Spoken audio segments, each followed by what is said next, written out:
o vida oculta que vibras en cada átomo y tal como estamos estudiando en la doctrina secreta, cada átomo tiene conciencia, según lo que nos enseña la doctrina secreta, o luz oculta que brillas en cada criatura, y cada criatura participa de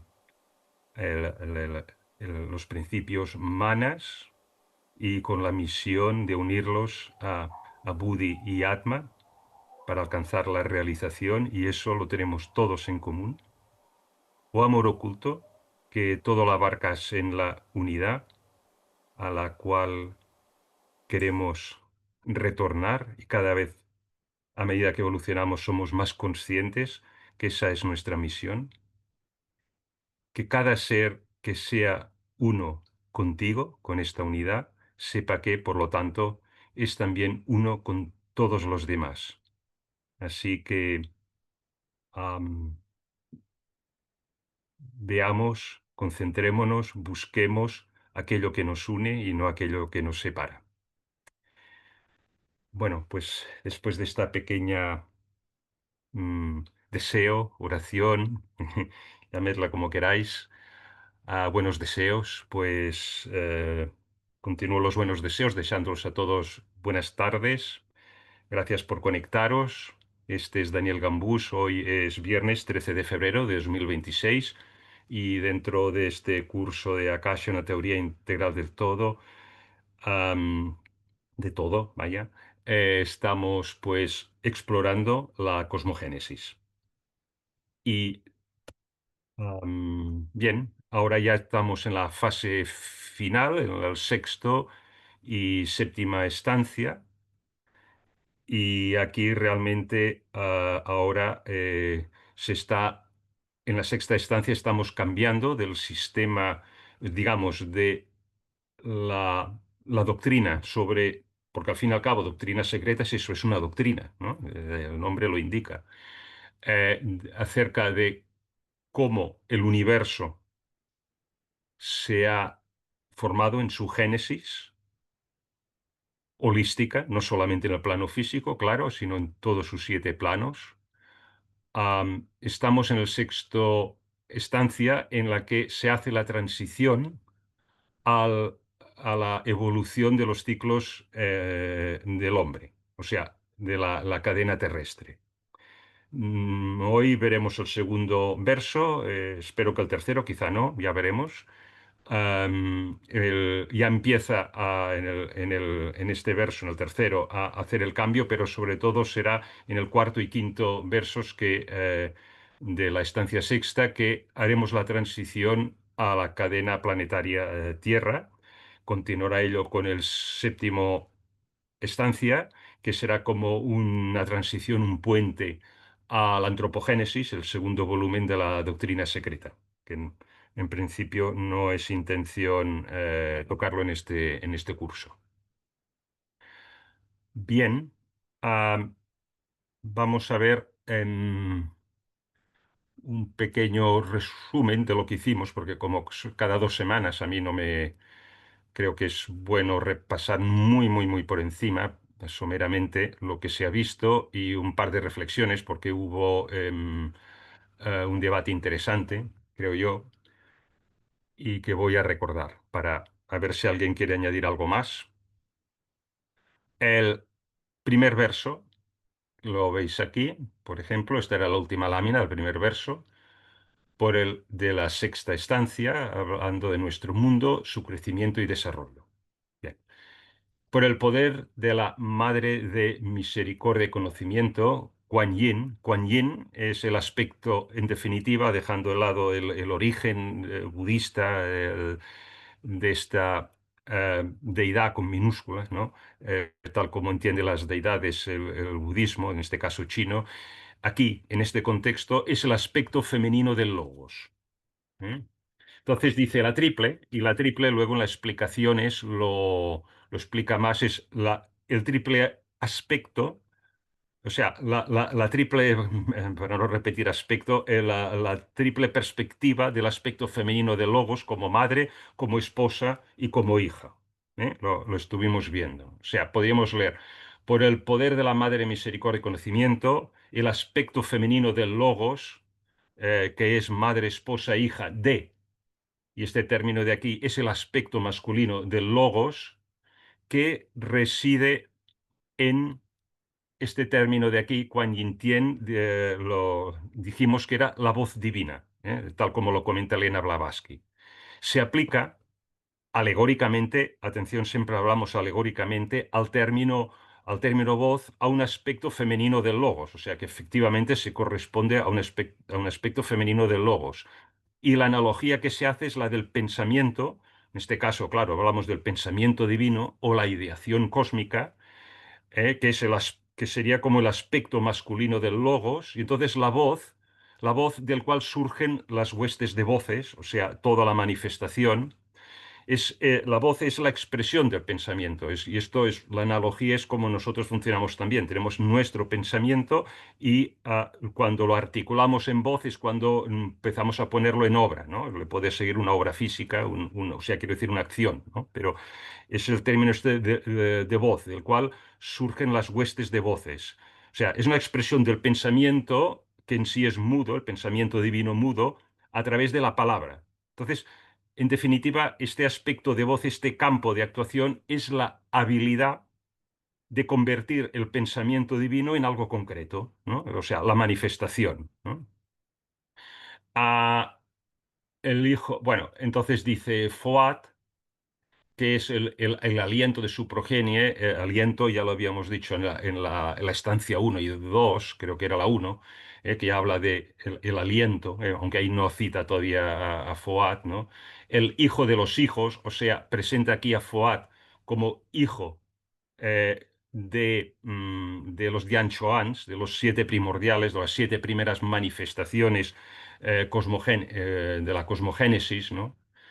Habiendo hecho salir del abismo inferior, ella escribió caos, entre paréntesis, la forma ilusoria de nuestro universo, y los siete elementos. Bien, y decimos que si el universo es ilusorio, pues los siete elementos también lo son, ¿no?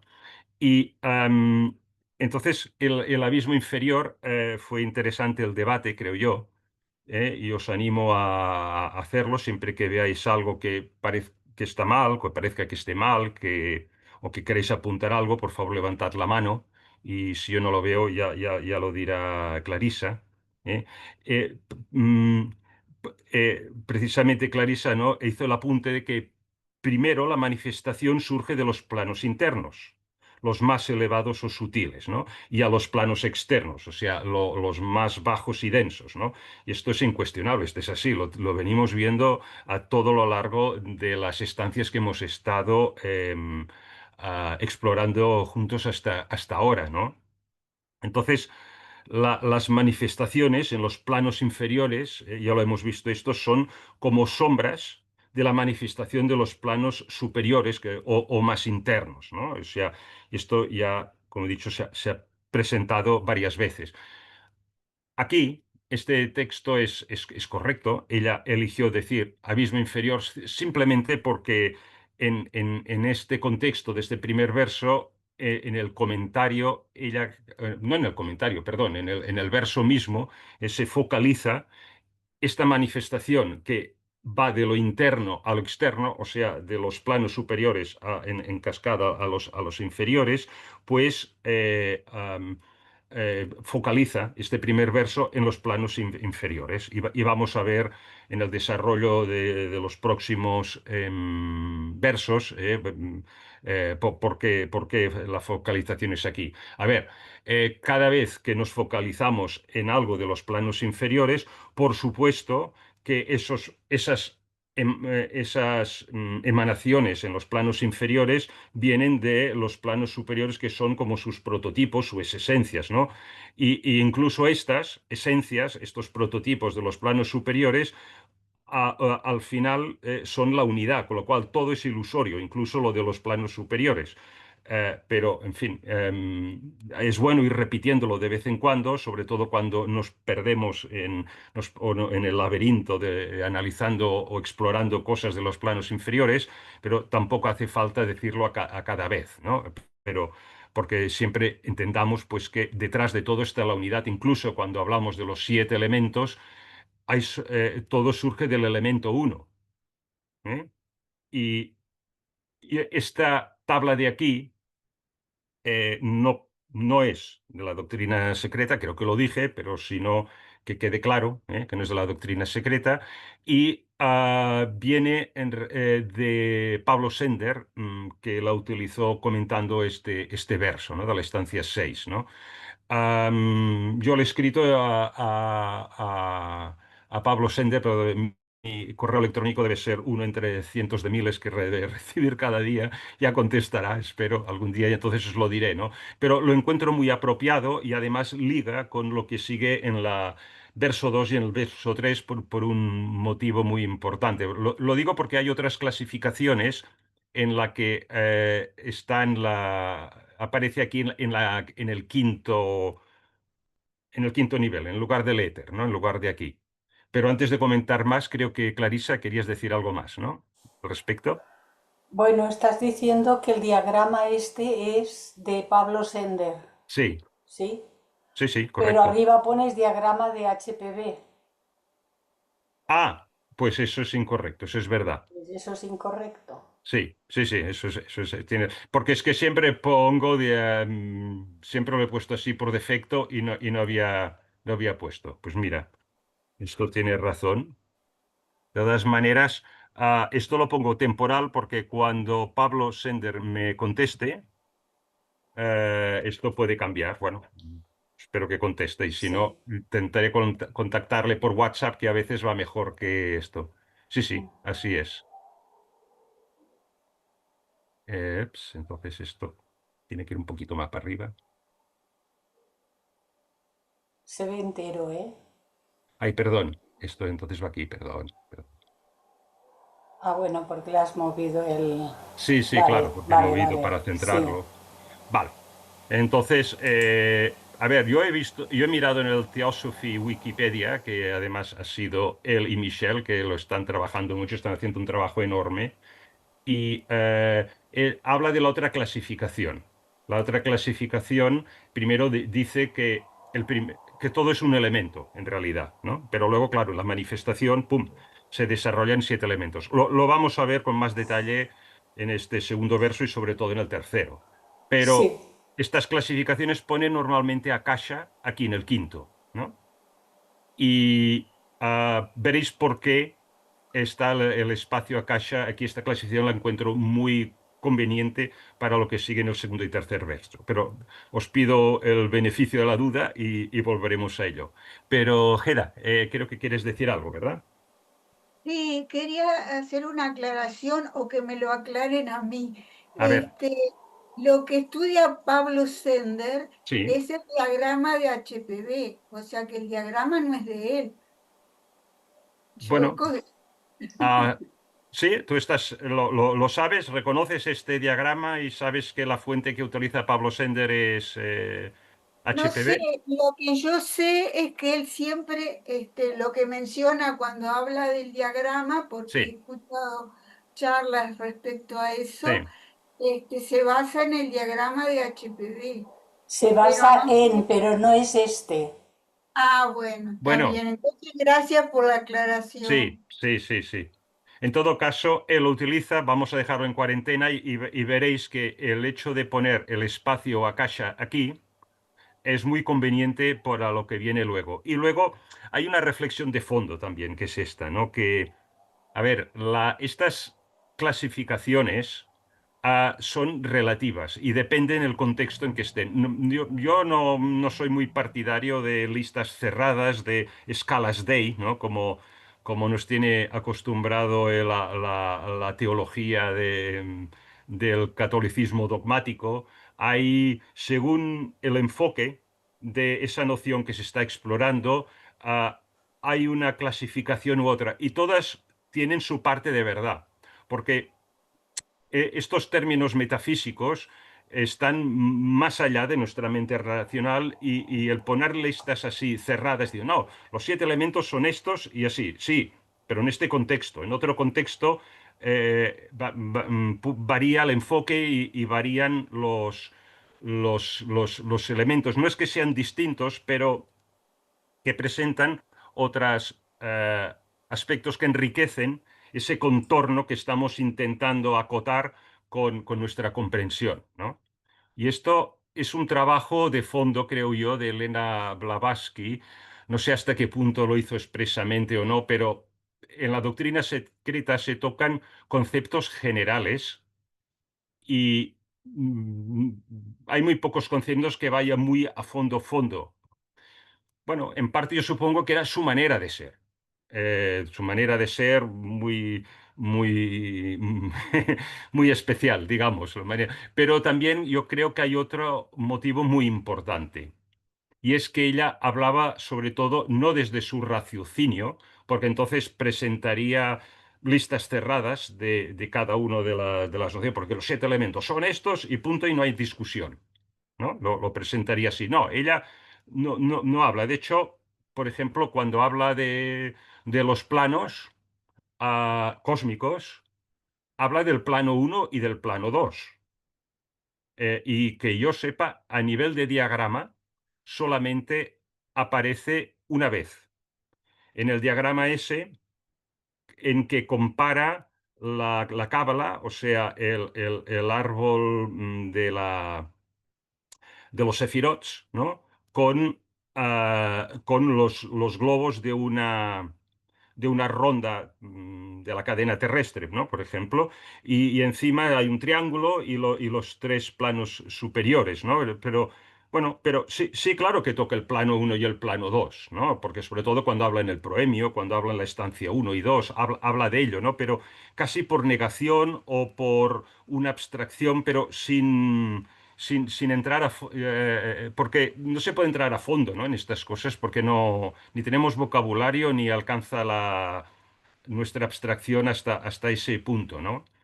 Y bueno, yo creo que deja lagunas precisamente porque quiere que trabajemos la intuición y no caer para mí, la trampa racional de empezar a promover listas cerradas de cosas que se nos escapan, ¿no? Bueno, es una visión personal al respecto, ¿eh? No sé si alguien quiere comentar alguna cosa respecto a esto o entramos ya en materia. Sí, pues adelante, Clarisa. Bueno, es que, a ver, no se trata de ninguna lista cerrada, Mm, para nada.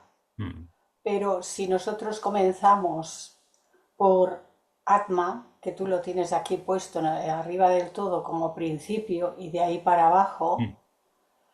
uno se pregunta, bueno, ¿y esto desde dónde parte? Y resulta que parte desde los dos primeros, que sí que están en el diagrama de la doctrina secreta, diagrama de Blavatsky, que está a un lado el diagrama oriental y en el Oriental, otro, dice, sí, correcto. sí, Ujú, pero es sí, el diagrama que ella utiliza, mm, porque el septenario que ella explica es a partir de ello. sí, Y luego lo compara con el diagrama de la Cábala, con los sefirots, correcto. Los los sefirots, globos y correcto. tal. Ella compara estas cosas. Pero claro, si nosotros comenzamos por Atma como si no hubiese nada más allá, ¿de dónde procede todo Bueno, esto que aquí presentamos? sí, estos Pues principios, claro, son los del microcosmos, ¿no? procede de los otros dos porque los Mm, otros dos están todas las jerarquías ujú, trabajando. Y ujú, aunque no se vaya a entrar a profundizar, porque no tenemos mucho en lo que profundizar, mm, el hecho de mencionarlos y mm. de explicar, aunque sea someramente, que todo lo que aparece luego, que puede ser conocido por el ser humano, cuelga desde ahí arriba. Y las Sí, jerarquías están siempre presentes. A mí me parece que es muy importante no dejar de mencionarlo. Ella no deja de mencionarlo en ningún momento. Bueno, en bien, fin, me callo. bien. No con detalle.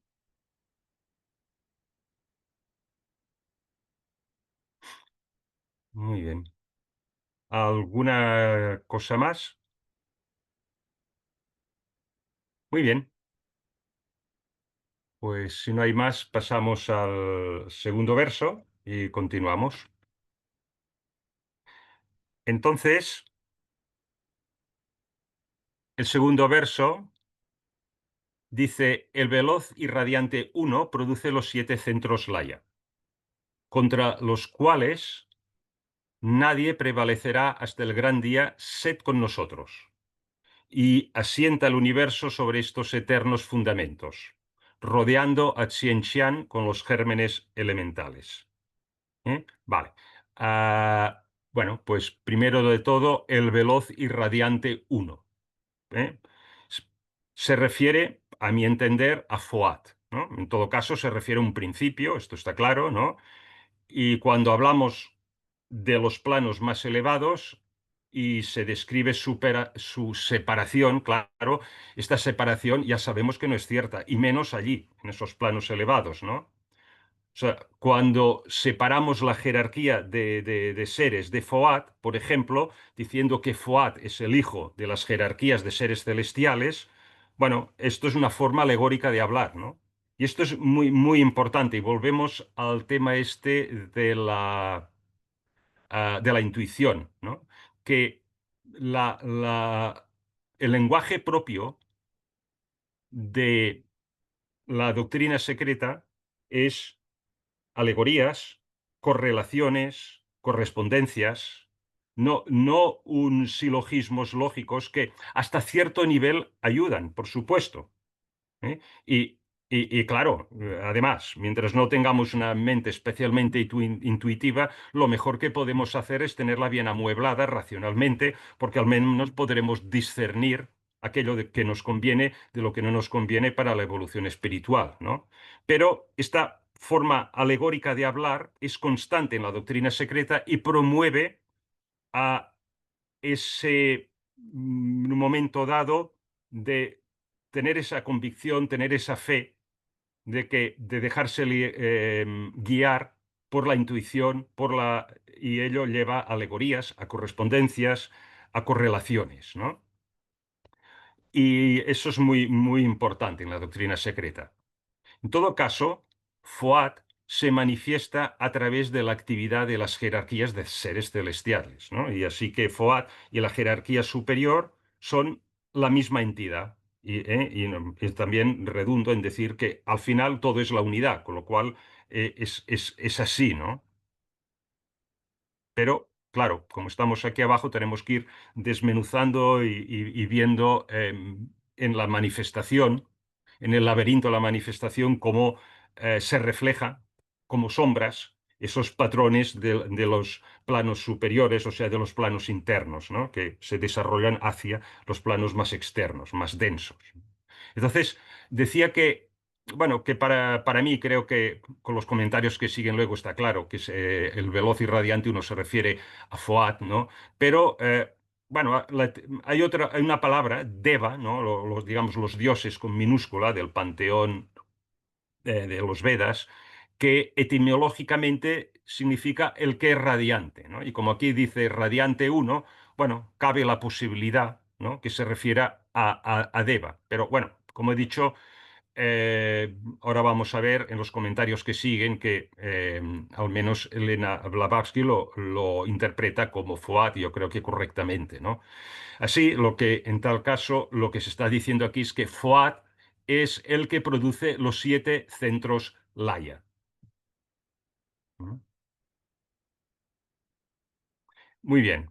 Entonces voy a leer el texto que hay aquí y que dice lo siguiente. Aquí estoy. Laya viene del sánscrito laya. Bueno, vale, un poco redundante. El punto de materia en donde ha cesado toda diferenciación. Los 7 centros layu, layu será el plural de laya, entiendo yo en sánscrito, son los 7 puntos, volveremos a ello, en los cuales en esoterismo se considera que la escala de diferenciación comienza. Hicimos todo un monográfico acerca de centros laya, pero hoy le daremos una nueva vuelta de tuerca a este concepto. Desde estos centros más allá de los cuales nos permite la filosofía esotérica percibir los vagos contornos metafísicos de los 7 hijos de vida y de luz, de los 7 logoi, de los herméticos y de todos los demás filósofos, comienza la diferenciación de los elementos que entran en la constitución de nuestro sistema solar. A ver, esto de aquí es uno de los problemas que hay en la sintaxis de la doctrina secreta. Es la manera, digamos, barroca que tenía Elena Blavatsky de escribir. Vamos a la frase principal y olvidémonos de las subordinadas. Desde estos centros comienzan la diferenciación de los elementos que entran en la constitución de nuestro sistema solar. Y luego, como otra información, dice que más allá de estos centros, ¿no? nos permite, gracias a la filosofía esotérica, nos percibir vagos y contornos metafísicos de los 7 hijos de vida y luz, o sea, los 7 Dian-Chohans, los 7 logoi de los herméticos y otras maneras que otros filósofos lo han llamado, ¿no? O sea, esto es muy importante, la sintaxis, separar la frase principal de las subordinadas, porque si no, además, si lo leemos de un corrido, hasta como no hay casi comas para parar y respirar, se puede ahogar, ¿no? Por eso es bueno hacer estos análisis de sintaxis también. Bueno, vamos a ver esto un poco. Bueno, ella explica pues que Laya es un estado en el cual no hay diferenciación, pero en el cual diferenciación y manifestación están en un estado latente de posibilidad. Esto es muy importante, ¿eh? Entonces, hace referencia a estos estados de prediferenciación de materia o conciencia o energía, que en las manifestaciones sabemos que van a la par, materia y conciencia o energía, ¿eh? Y sobre todo lo tocamos en la estancia 2 cuando se presentó ¿o fue la 3? Bueno, será la 2 o la 3, en que creo que era la 2, pero si no es la 3, donde presentamos el logos semi-manifestado, ¿eh? ¿De acuerdo? Puede que estos estados prediferenciados sean un estado de lo absoluto, o puede que sea un estado relativo. Y ahora me voy a explicar qué quiero decir esto con el absoluto y relativo. Y volvemos a esta idea que siempre hay de enfoques poliédricos. Hay distintos enfoques sobre la misma verdad. Y todos ellos tienen su lado correcto, ¿no? Pero son, digamos, si tienen un defecto es que son no son todos, son parciales, ¿eh? Y hay que completarlo. Bueno, desde viendo los distintos ángulos. Estado de lo absoluto o un estado relativo. A ver, para nombrar los layas se utiliza la palabra centro o punto. Los centros o punto laya, ¿eh? A ver, no se debe interpretar como puntos en el espacio tridimensional, porque el centro laya, cerramos los ojos, lo primero que vemos es el espacio tridimensional y un punto. Ah, ese es un punto laya, ¿eh? O sea que no se trata del espacio tridimensional, no está hablando del espacio tridimensional, está hablando del espacio absoluto. Más bien se trata de un estado que es un estado que es alcanzable en cualquier lugar del universo. Y cuando digo cualquier lugar del universo, puede ser en ese primer plano que hemos citado, o en el segundo plano, o en el tercer plano átmico, o en el cuarto plano búdico, etcétera, etcétera. Es alcanzable en cualquier lugar del universo. O sea, no pensemos solamente en el universo físico. Sin embargo, cuando estos centros Laya empiezan a diferenciarse, esta diferenciación sucederá en lugares particulares del universo, en cada uno de los 7 planos. Y lo vamos a ver, ¿eh? Pero como centros Laya están en todo, en cualquier lugar del universo. Y esto es en sí un misterio. Esto en sí no lo podemos imaginar fácilmente, si es que se puede imaginar. Y hasta podría ser un motivo de trabajo de dharana, de concentración en un ejercicio de práctica de meditación, ¿eh? Esto es como un koan. Entonces, y esto, ella incide en este tipo de aproximaciones paradójicas, paradoxales, en la que no hay una solución racional rápida. ¿Por qué? Porque, repito, esto es un ejercicio de ir despertando la intuición, ¿eh? Y van por otros derroteros que comprenderlo lógicamente. Entonces, dice ella, porque esto es su comentario, ¿eh? O sea, lo que es el verso es lo de arriba, ¿eh? Los 7 centros Layu son los 7 puntos en los cuales en esoterismo se considera que la escala de diferenciación comienza. Bueno, si estamos, claro, iniciando un Manvantara, o sea, un ciclo de actividad, se está, ah, se está iniciando la diferenciación. Si estamos en recogida, o sea, yendo hacia un periodo de inactividad, de reposo, de un pralaya, pues entonces la escala de diferenciación está finalizando, ¿no? Bueno, entonces se presentan, esto es muy importante, 7, dice 7 de estos estados, de 7 centros Layu, ¿no? Se presentan 7 de dichos centros Laya, en los cuales la diferenciación comienza, si es que estamos en la cosmogénesis, o sea, en el momento de que se inicia un Manvantara, ¿no? Un periodo de actividad. Y se refiere a estos 7 estados de materia indiferenciados relativamente hablando. ¿Eh? Cada uno de estos 7 centros darán nacimiento a cada uno de los 7 planos. Cada centro laya un plano. Y cada uno de los 7 elementos del universo. Estoy hablando de los elementos cósmicos. Cada centro un elemento. Porque ahora lo estoy planteando desde el universo. Pero si lo viéramos mm, a escala de la cadena planetaria Tierra, pues veríamos esta lista de 7 elementos distinta, algo distinta Pero en el fondo es lo mismo, porque recordemos que todo es unidad y todo se despliega desde los planos interiores, los más elevados, a los más densos. ¿Eh? Por esto que digo que todo es muy poliédrico aquí, no hay una interpretación única y cerrada del tema, sino que todo va añadiendo el contorno con que estamos acariciando esa noción que nos está presentando la doctrina secreta y que la Elena Blavatsky nos comenta. Entonces, dice la cita, desde estos centros, solamente me limito a la frase central, desde estos centros comienza la diferenciación de los elementos que entran en la constitución de nuestro sistema solar. Vale, sistema solar, ¿eh? Ahora ella salta, digamos, de la cosmogénesis al sistema solar, ¿no? Mm, es a partir, tal como se ha comentado, estos 7 centros que los 7 elementos empiezan a diferenciarse.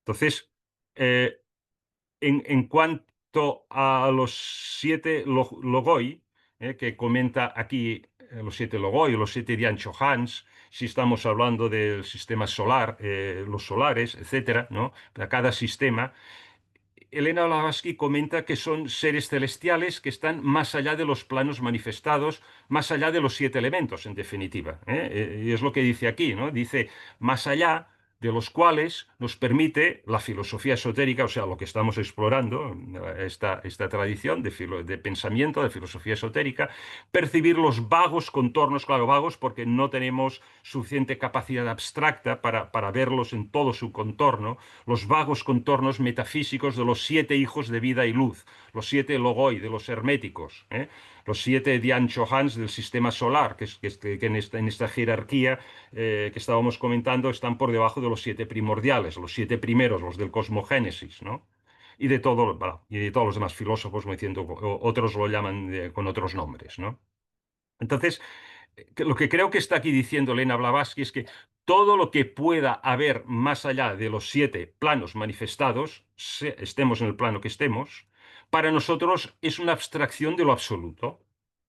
Sin embargo, en ese plano abstracto hay algún tipo de diferenciación, pero que nosotros, desde nuestra pobre visión, desde nuestra pobre o nula clarividencia, pobre o nula clariaudiencia o lo que sea, jamás habríamos llamado diferenciación.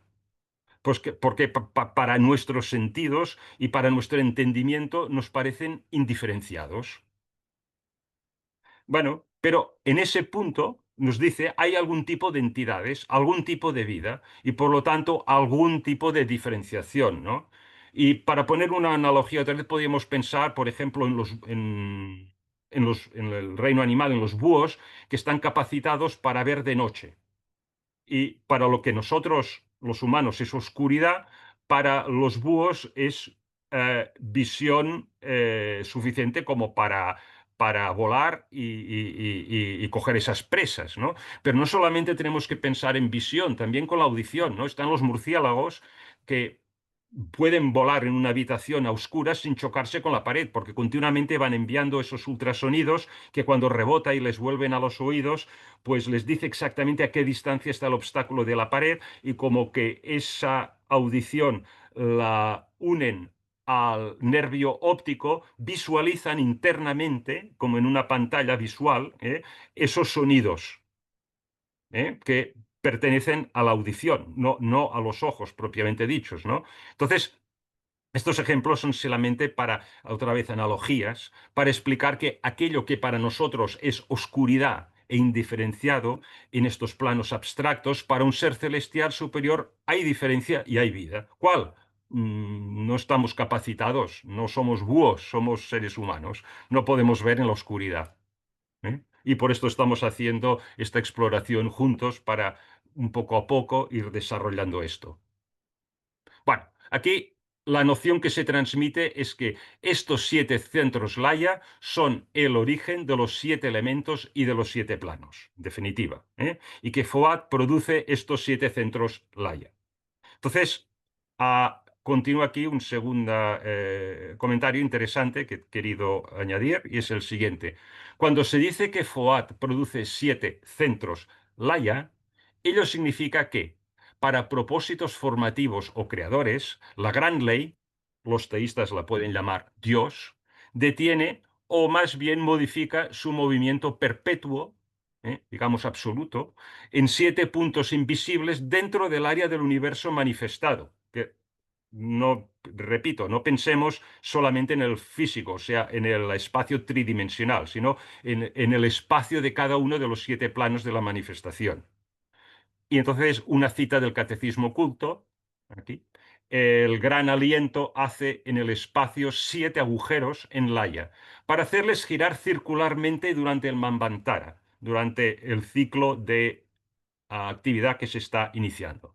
Bueno, primero de todo, bueno, ya veis que la palabra Dios no era muy popular para Elena Blavatsky porque decía, bueno, es que la cultura nuestra pues le da una idea muy antropomórfica, ¿no? De Dios y ella prefiere hablar de gran ley, pero bueno, cada uno que lo llame como lo sienta más, ¿no? En todo caso, la cuestión aquí es que FOAD produce 7 centros Laya en lo que ella llama 7 puntos diferentes, ¿no?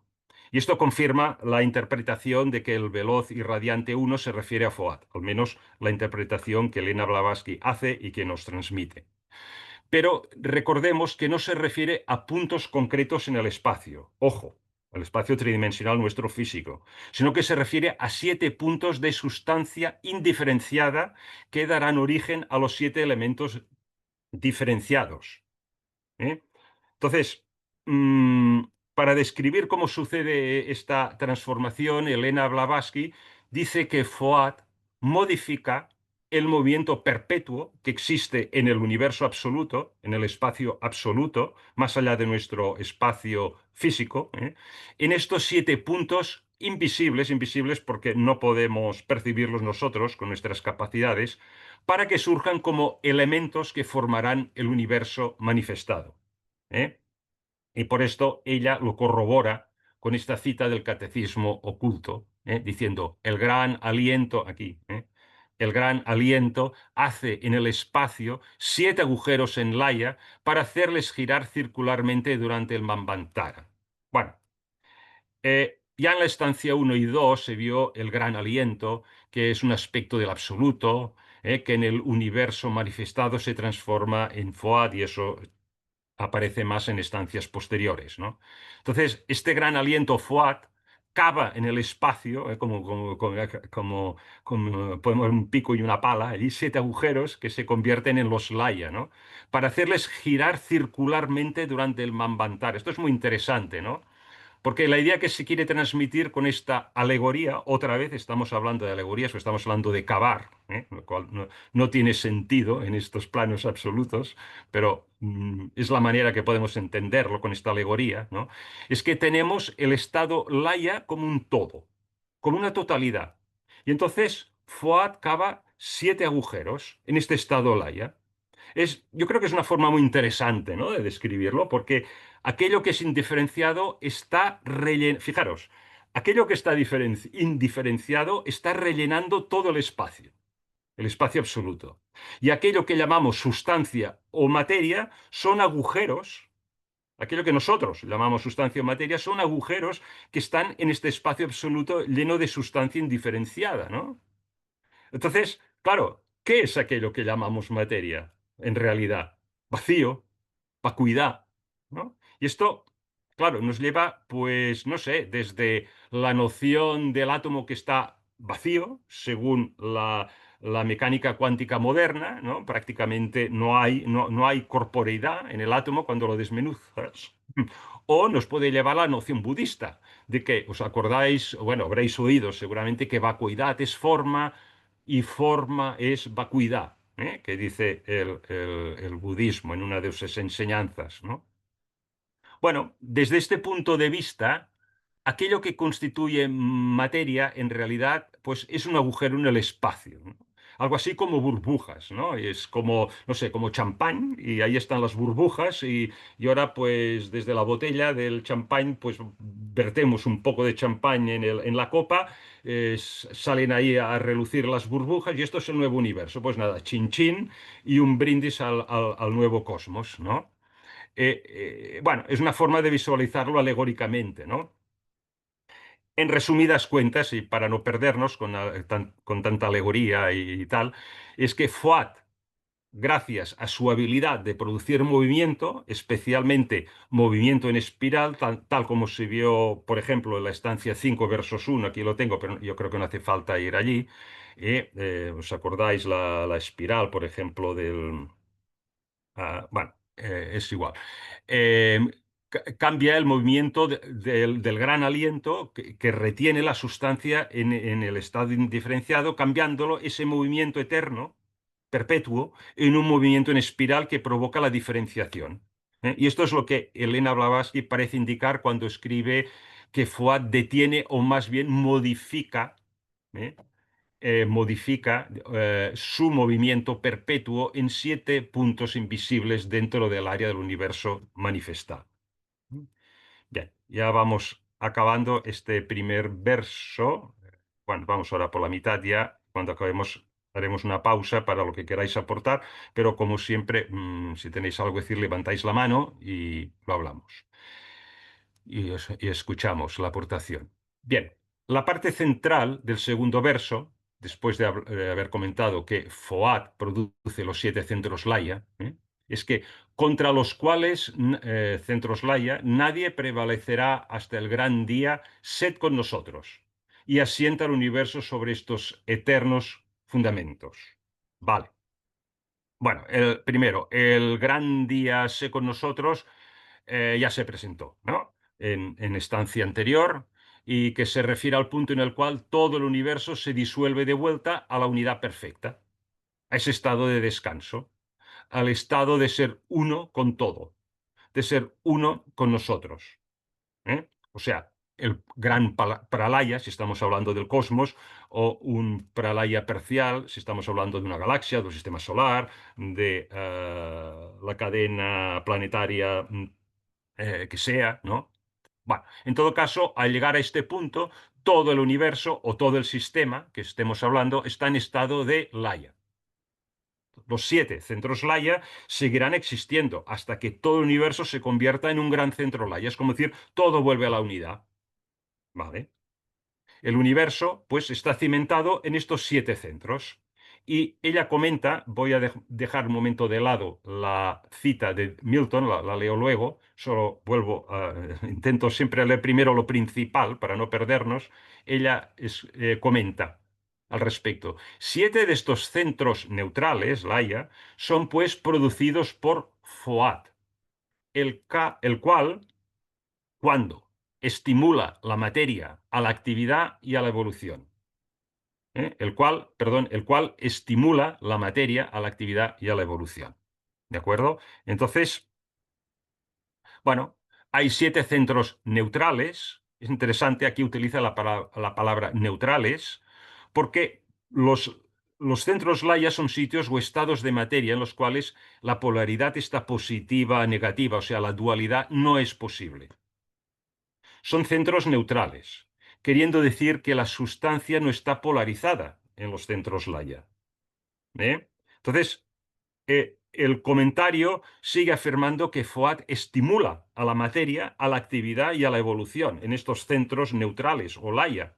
¿Eh? Ya se desneutralizan, esos centros. Entonces, son los puntos que serán los cimientos, los pilares a partir de los cuales se construirá este universo, esta nueva manifestación, ¿no?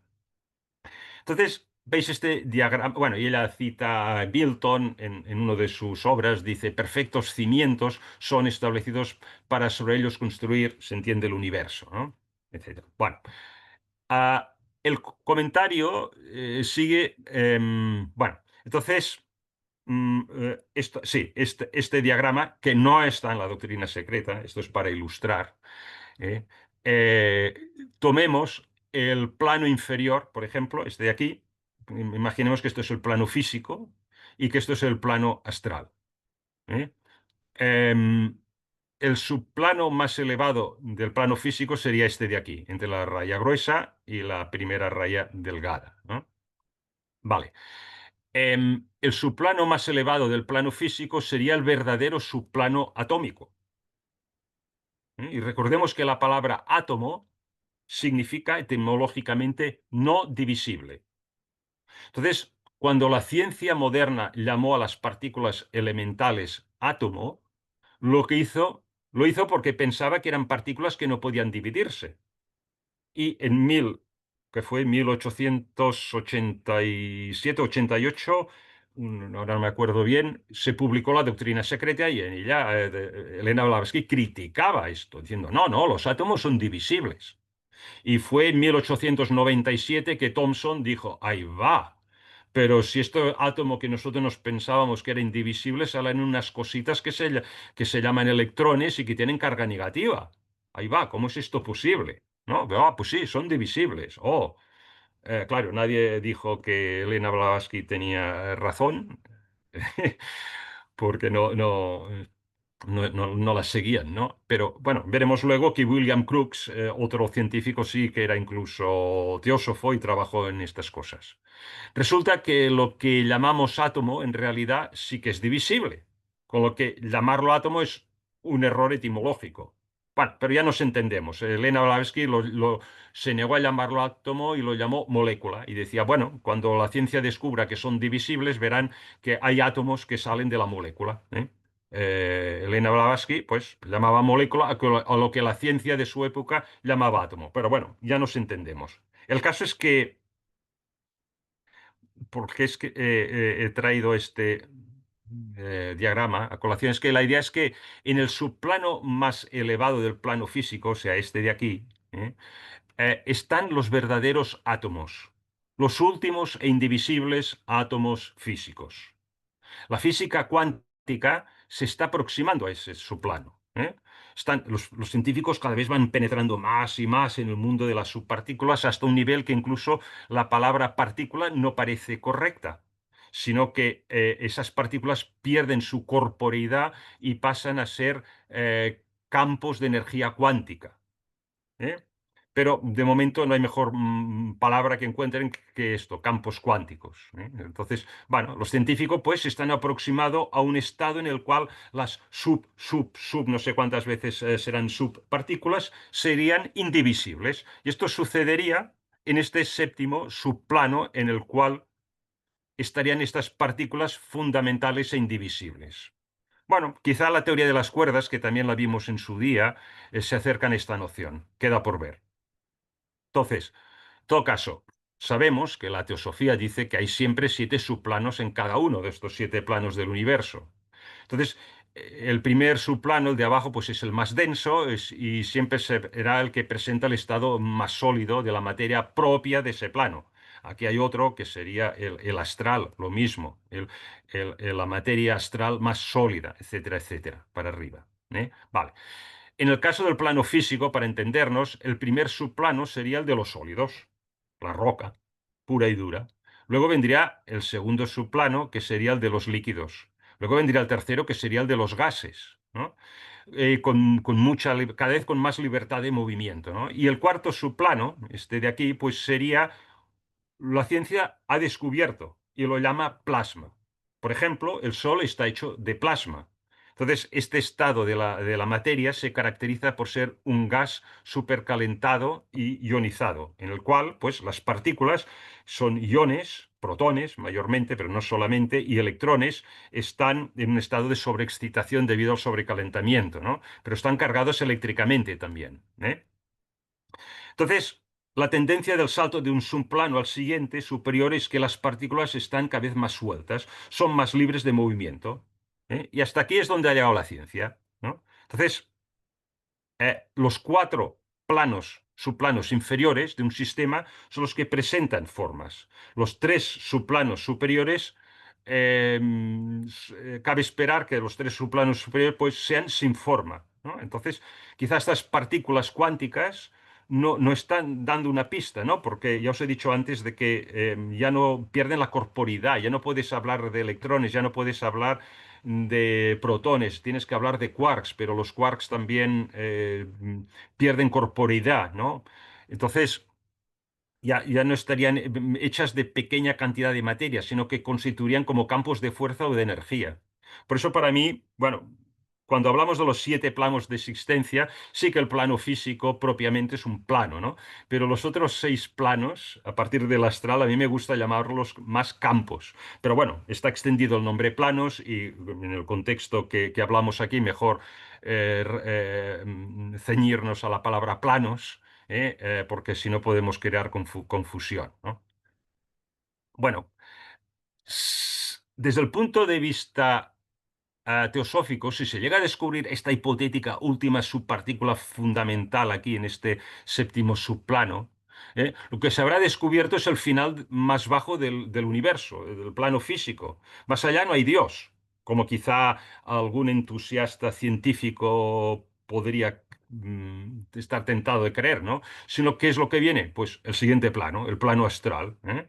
Entonces, el universo, claro, fuera solamente materia física, pues por supuesto que esto sería un gran descubrimiento, ¿no? Pero no, esto es una visión materialista, ¿no? Decir, ya estamos en la partícula divina, la partícula fundamental, ¿no? No, la teosofía no lo ve así.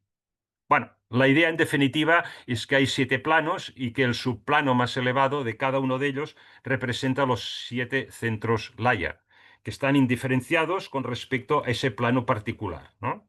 Entonces, los 7 centros Laya del subplano más elevado del plano inmediato inferior quizás no serían percibidos como indiferenciados, ¿no? Quiero decir, si nosotros tuviéramos un estado de conciencia que pudiera asentarse en el plano astral, en alguno de los subplanos del plano astral, y miráramos para abajo al séptimo subplano físico, aquello que desde nuestra conciencia normal despierta, cuando vemos aquí como indiferenciado, para este estado de conciencia sí que percibiría una cierta diferenciación, ¿eh? Sí, ¿me explico? Y llegado a este punto de este cuarto estado de la materia, del plasma, yo no sé si se ha podido conectar finalmente Rodolfo y quiere comentarnos algo acerca del artículo ese. Es que no percibo si está conectado o no. ¿Estás?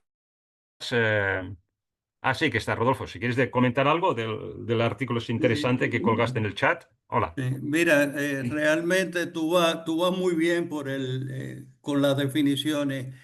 Solamente que en la ciencia no le llaman los estados de la materia, Mm. no planos, no usan el término plano. Y el cuarto y el quinto estado de Bueno, la pero materia. perdón, Rodolfo, para no confundir, más que planos, elementos, ¿no? Sí, sí, sí, Elementos sí, o estados de materia. Planos, sí, claro, sí, es otra sí, cosa, ¿eh? Sí, sí. sí. Correcto. Mm, El cuarto y el quinto estado son generados por temperaturas de millones de grados.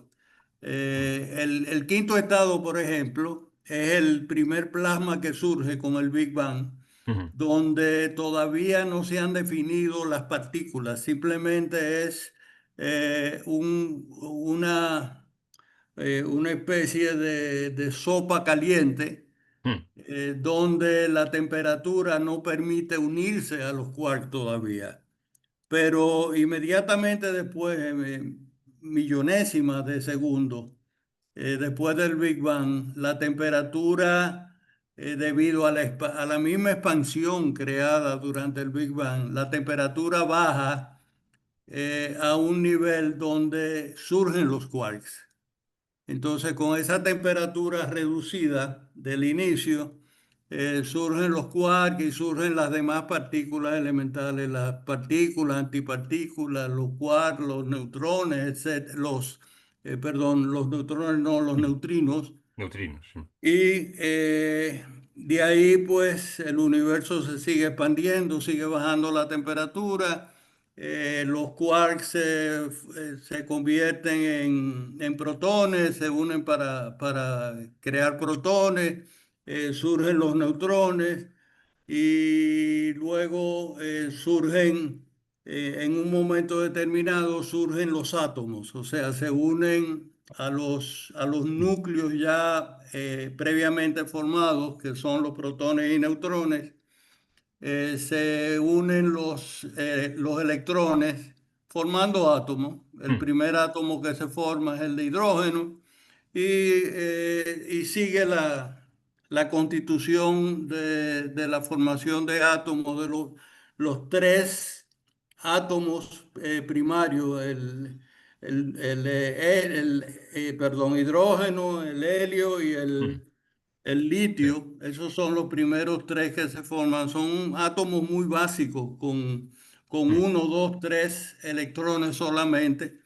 Y el resto de la tabla periódica requiere ya que comience, que existan las estrellas mm, y que comiencen a colapsar los núcleos estelares para en esas explosiones, con la temperatura que se forma, se crean los demás mm, materiales de la tabla periódica. mm, Eso es básicamente lo que sucede. Ahora, en el otro extremo, mm, en el de las temperaturas cercanas al cero absoluto, mm, hay dos estados más de la materia y son los llamados los condensados de Bose-Einstein. Realmente yo no, la información que tengo es solamente la que sale en un artículo, mm. pero son estados que todavía no se han detectado, simplemente son teóricos esos Ajá, estados de la materia. vale. No han sido detectados del O sea que universo, pero solamente se hasta el cuarto cree estado de materia se ha que detectado están del plasma. relacionados Vale. con la materia oscura. Mm, ah, ya.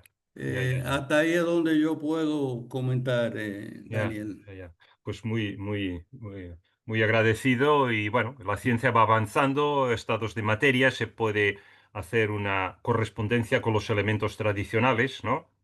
Pero como estado de materia, el cuarto y el quinto y sexto, entiendo por lo que has dicho que todavía son teóricos, ¿no? Ujú. Muy bien. Correcto, sí, Bueno, pues así es. acabamos. Gracias, Rodolfo.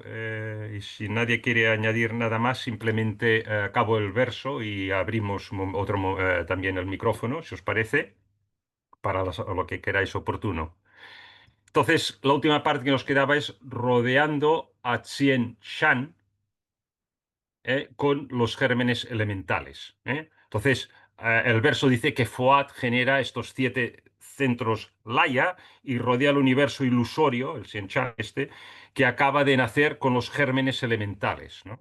Y comenta ella, bueno, los gérmenes elementales con que llena al universo ilusorio, a Sienchan, desde Tien-Sin, o sea, introduce otro término, los cielos de la mente o lo que es absoluto, ¿eh? Otra palabra, son los átomos de la ciencia y las mónadas de Leibniz. Son los átomos de la ciencia y las mónadas de Leibniz. Bueno, primero, recordemos que más allá de los 7 planos manifestados, estemos en el sistema que estemos, sistema solar, en la cadena planetaria, en la cosmogénesis, están los 7 centros Laya, los que se manifiestan en ese sistema, como siempre, en los sistemas inferiores, como sombras de lo que se gesta en los prototipos, digamos, que le sirven como prototipo de los planos más internos, de los planos superiores. Y entonces, más allá pues, de estos 7 planos manifestados, están los 7 centros Laya que desarrollarán los 7 elementos. Y alrededor de estos 7 planos se producirán estos gérmenes elementales, ¿no? Que, según Elena Blavatsky, son los átomos de la ciencia y las mónadas de Leibniz. Entonces, para mí, explorando esto, la manera según la cual Elena Blavatsky interpreta las mónadas de Leibniz parece que se refiere a que las mónadas son la contraparte espiritual de los átomos físicos que la ciencia ha estudiado. Es mi interpretación, pero bueno, quizá hayan otras, eh, si alguien ve algo que lo diga, ¿no? En definitiva, Elena Blavatsky explica en esta cita que los átomos, bien sean físicos o espirituales, empiezan a desarrollarse alrededor de estos 7 centros Laya, que los átomos, bien sean físicos o espirituales, empiezan a desarrollarse alrededor de estos 7 centros Laya, ¿no? Y es que en la ciencia moderna, esto que estaba explicando Rodolfo, cuando tuvo lugar el Big Bang, que solamente es el fenómeno físico, por cierto, no lo olvidemos, la materia estaba en un estado de partículas cuánticas, que lo ha descrito muy bien, y en ese momento habían esas temperaturas y estas energías tan altas, y estas partículas no podían unirse para formar, como bien ha descrito Rodolfo, protones, neutrones y electrones, con lo que no se podían formar átomos, ni por lo tanto estructuras complejas, ¿no? Y a medida que el Big Bang se iba desarrollando y el universo se va enfriando, pues se iban formando todo lo que ha descrito Rodolfo, ¿no? Bueno, yo creo que probablemente este verso se refiere al temprano estado de formación de átomos para que la conciencia, o estamos en la doctrina secreta, esta formación de átomos en cada plano, para que la conciencia tenga vehículos para poder desarrollarse. ¿eh? Y bueno, y lo paro aquí. Por si alguien quiere comentar algo, esto es el final del segundo verso, antes de abordar el tercer verso. Dejo de compartir y no sé si alguien quiere decir algo más. Hola, perdona, sí, yo Sí. quería preguntarte si no escuché mal. Ujú. ¿Dijiste en algún momento que Jat y la jerarquía superior es la misma entidad? Que quede perdón, que la jerarquía superior es, Jat y la jerarquía superior es la misma entidad, es lo que escuché. No sé si escuché bien ahora mismo. sí, bueno, Era sí, para- sí, sí, sí. Lo que dije primero es que el hijo de los hijos primogénitos o algo así, ¿no? O sea, Foad surge, según dice la estancia, el verso correspondiente a la estancia, surge de los 7 primordiales, o sea, de los 7 Dian Hans, ¿no? Pero que en esta visión holística, en que todo surge del uno, al final es lo mismo. O sea, porque Foad es un atributo de los 7 Dian Hans, ¿no? Es como decir no sé, cualquiera de nosotros y una facultad nuestra. Bueno, esa facultad nuestra que tenemos, sea pues ser muy locuaz o ser muy callado o lo que sea, ¿no? Sea muy habilidoso en algo, bueno, forma parte del uno, ¿no?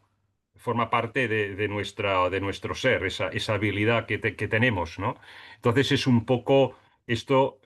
Y cuando vemos esta visión holística, claro, al final todo es unidad, ¿no? Todo surge el uno. O sea que sí, desde nuestra visión podemos ver FOAD y jerarquías superiores disociados, pero es, es la manera en que la jerarquía superior, los 7 primordiales, actúan. ¿eh?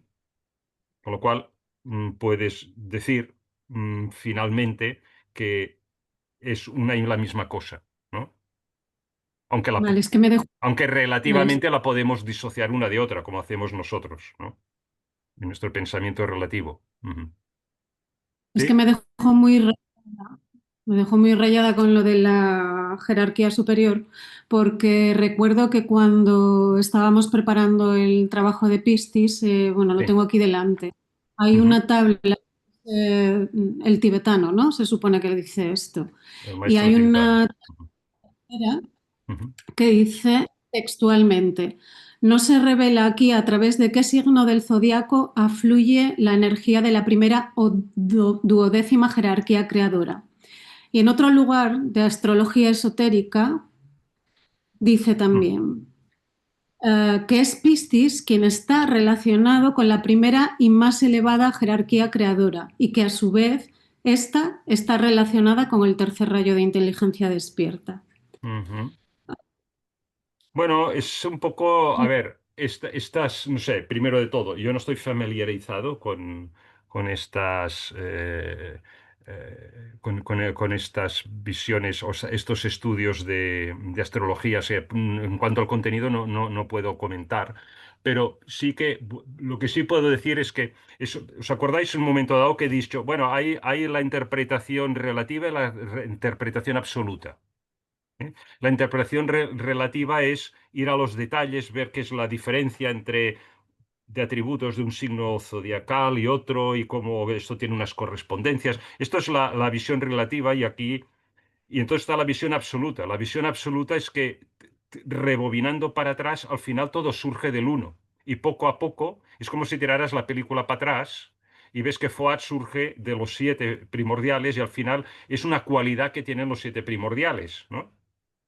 Y lo Sí, es mismo, es eso, es como tirando la película para atrás, entonces, boom, al final de la película tiras para atrás, ¿qué hay? La unidad, ¿no? Y lo absoluto, porque todo ha surgido de allí. ¿Eh? cierto, lo que pasa que, bueno, por analogías y demás, da la sensación de que toda la simbología que viene de Mm, Piscis y además sí. buscando etimológicamente, el otro día comentabas Kuan Yin o Avalokitesvara, o Ujú. sea, vas buscando etimológicamente y además se siguen haciendo estudios, investigaciones recientes, por ejemplo, del significado en el nombre de Avalokitesvara, lo Ujú. traducen como quien ha perdido, ay, perdón, como quien ha percibido un sonido. Entonces, toda la simbología que estás Ujú. explicando, da la sensación de que tiene un espejo estupendo en este signo zodiacal, ¿no? Ajá. Y viene relacionado precisamente la jerarquía, según el tibetano aquí, habla que, a ver, dice que la primera jerarquía está relacionada con la duodécima. Ya. Y, y, y bueno, se pone un poco como Piscis, como el signo zodiacal a través del cual se expresa. Entonces, Mm, bueno, todo lo que vas diciendo da la sensación de que está englobando a esta otra descripción que es el espejo aquí un poco más, entre mm, comillas, de lo que tú quieres abarcar. Al final es cierto, todo se va al uno. De hecho, eh, en Piscis se acaba un ciclo. Es como englobarlo todo. Vamos en Piscis, ¿no? Ahora, me parece, si no me No, equivoco. estamos en Acuario Ah, todavía, pero estamos en bueno, Acuario ya. esto Bueno, perdón. pero es una división porque al final es todo un mismo ser en todo caso, ¿no? Ya. Estamos hablando del absoluto con esos atributos que dices y Mm. esas cualidades. Entonces, bueno, Bueno, yo o no sea, puedo comentar, yo no estoy familiarizado con estas clasificaciones de jerarquías que citas, ni con la astrología y estas correlaciones, pero bueno, sí, repito. para cerciorarme que había escuchado bien y tirar por Mm, ahí del hilo. ajá, muy bien, vale, gracias. Y creo que Geda quería decir algo. Hola, Geda. Yo Sí. solo quería aportar una definición que leí en un artículo de Blavatsky o sea, sobre Fohat, Ajá. que ella la definía como la esencia y el alma del movimiento. Ujú. O sea que está en todo, en todo. Pero, o sea, en ese momento que leí solamente esa frase, a mí me clarificó un montón. Mm, Solo eso quería ujú. aportar. ¿Puedes compartir qué es lo que te clarificó? para ir un que poco es más allá de Fohat, la definición así. Sí. que Fohat Mm, es la esencia y el alma del movimiento. ujú. ¿Y qué quiere decir esencia y alma para O ti? sea que está, o sea que es el movimiento el que produce, o sea que ambos forman porque el movimiento es lo que produce la manifestación, porque o sea, Ujú, todos los elementos cuando están en pralaya están en inquietud y ahí se produce, o sea, se va produciendo a medida que se manifiesta el movimiento. mm, mm, mm. No sé, Sí. A ver, ¿eh? están en quietud desde nuestra visión pobre, ¿eh? Pero están en movimiento perpetuo eterno, en el espacio absoluto, que para nosotros es indiferenciado, ¿eh? Porque no llegamos a más, pobrecito el verbo. No quiero ahora autoindulgencia, pero pobrecitos de nosotros, ¿no? Y entonces, precisamente cuando Foad se prepara a través de los siete primordiales para manifestarse como un nuevo Manvantara, como un nuevo universo, ¿no? Entonces, ese movimiento perpetuo absoluto se vuelve en espiral, que es lo que dicen, en la estancia anterior, en la quinta. Y entonces, bien, eso a través de los siete centros Laya, pues se manifiestan los siete planos, los siete elementos cósmicos y luego los siete elementos en cada uno de los sistemas que forman ese universo, ¿no? Ujú. ¿Significa que los elementos en Pralaya también están en movimiento? Significa que están latentes, Mm. en movimiento latente. Y los siete Están como en elementos en realidad potencia. es un elemento, volvemos a lo de un elemento, en realidad es un elemento que está en ese laya total, en que se convierte todo el universo en el pralaya, ¿no? Pero están ahí latentes, ¿eh? Para poderse manifestar. A ver, es un poco ir también por la cronología del primero y segunda y tercera instancia, en que progresivamente va enseñando el logos no manifestado, el logos semi-manifestado, en el cual la polaridad está latente, pero no se puede manifestar, y luego logos manifestado, en el que la dualidad, el positivo-negativo, aparece, ¿no? Sí, Sí, exacto. Sí, eso sí lo entiendo. sí. Bueno, era eso. Gracias, sí, sí. Y Gracias. creo que Clarisa, ¿quieres aportar algo más? Sí, al respecto de esto que comentabais, la señora Blavatsky lo denomina el movimiento perpetuo Ujú, y ella añade que no hay nada, absolutamente nada en el universo que esté inmóvil. ujú, Así que antes de que haya cualquier movimiento, antes de llegar a la aurora de la manifestación, a la aurora del Manvantara, ese espacio está lleno de los residuos del Manvantara anterior, mm, está lleno, está mm, indiferenciado, pero hay un movimiento, una latencia, llamámosle, porque desde nosotros, para medio entender, es como si hubiese un latido de un corazón. Hay algo y hay un movimiento. Eso es lo que describe la mm, señora Blavatsky, el movimiento perpetuo. ujú. Dice, la naturaleza aborrece la quietud, no hay nada quieto, no hay nada inmóvil. Eso Inmóvil es es, la palabra que eso ella es, sí, utiliza. sí. No hay nada inmóvil en el espacio, Ujú, nada. ujú. Bueno, así lo manifiesta. Pues muchas gracias, así es, así es. Am, bueno, no sé, ¿hay alguna cosilla más? ¿Os parece? Vamos al, ¿qué hora es? A- mm, sí, vamos ahora al verso tercero, acabaríamos a las 20 minutos de ahora, más o menos tocada a las 7:30 hora española. ¿Os parece bien? Bueno, ¿estáis valientes hoy? ¿Un verso más? Bien. Bueno, pues hay diserciones, hay gente que se va, que se tiene que marchar ya, o podemos hacer 20 minutos más, digámoslo así. Vale, pues parece que esto sigue. Vale, Por mí adelante. vale, gracias.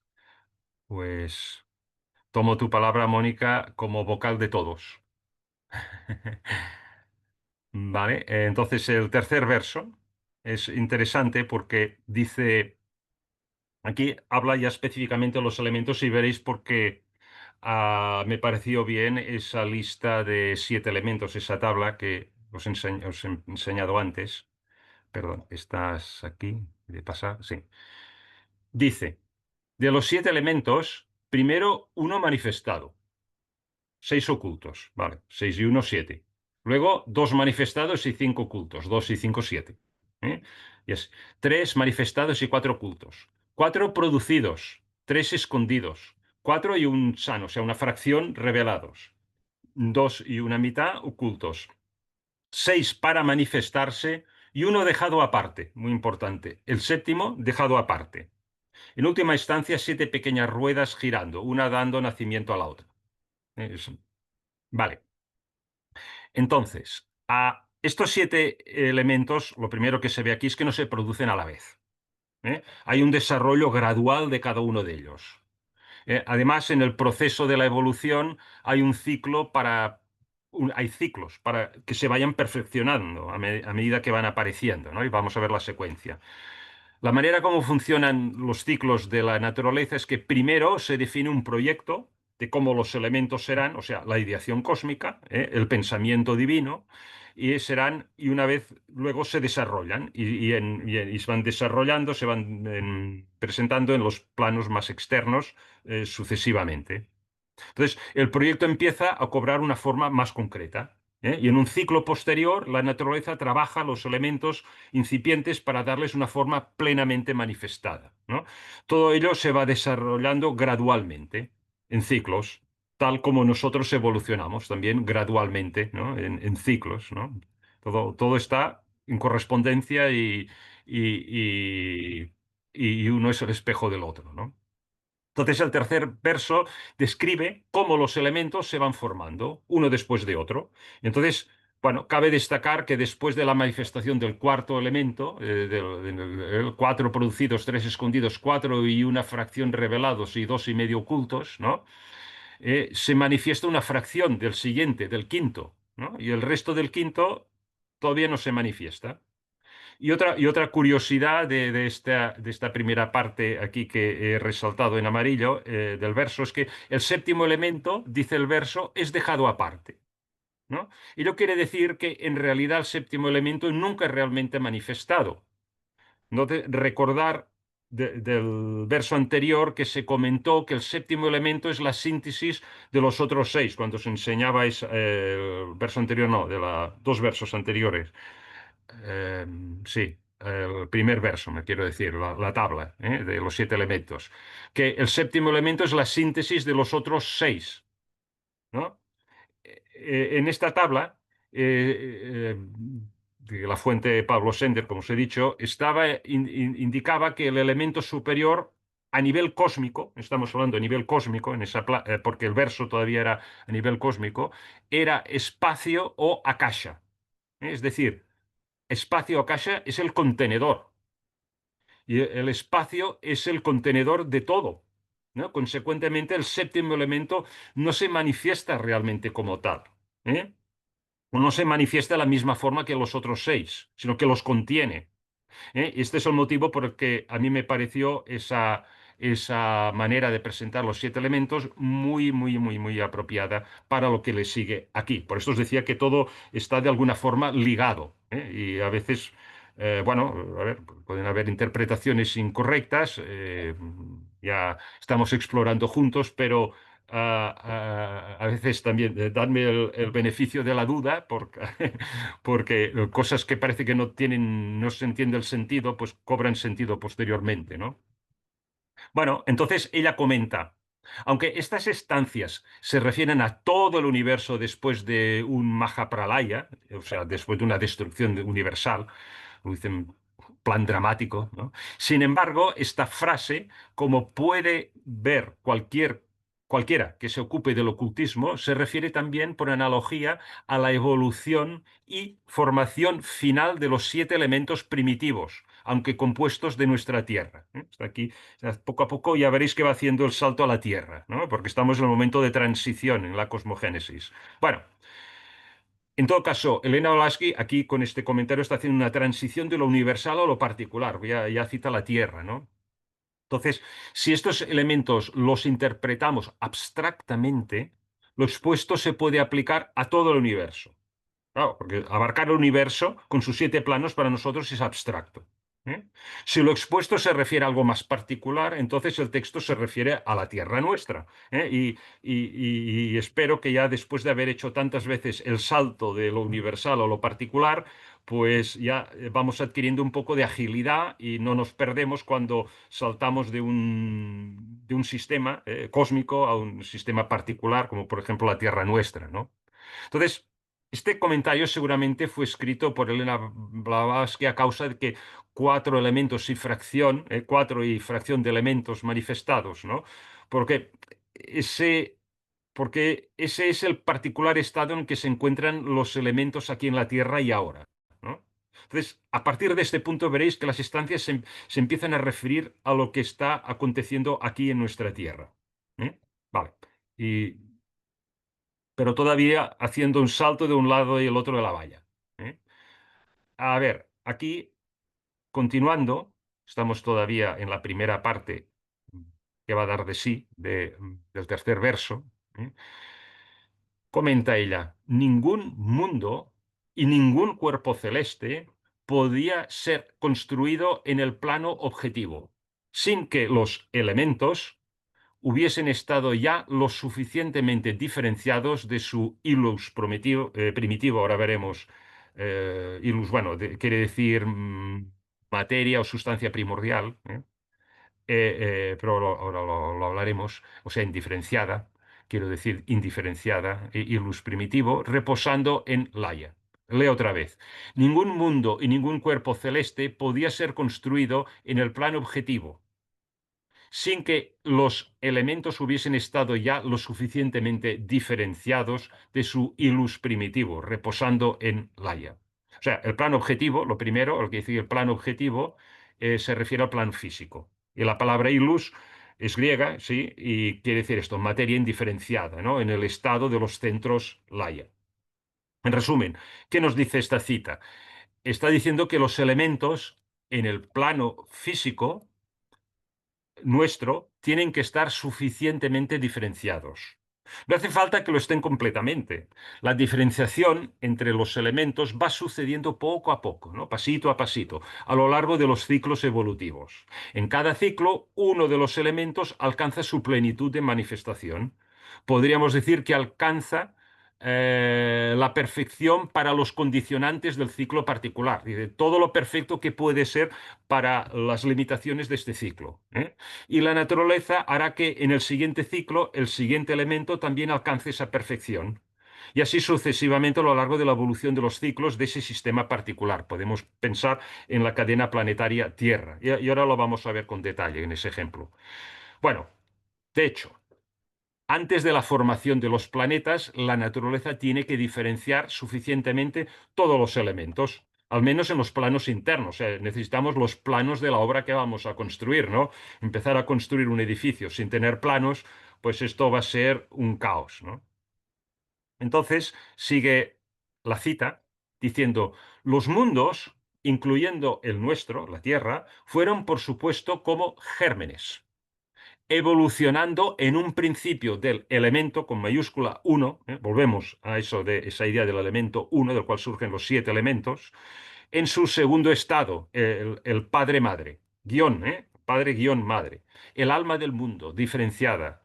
Ya lo llamemos, como la ciencia moderna, polvo cósmico o niebla de fuego, o como el ocultismo, Akasha y Jivatma. Aquí hace un salto entre la astronomía de su tiempo, lo que se sabía, y el ocultismo.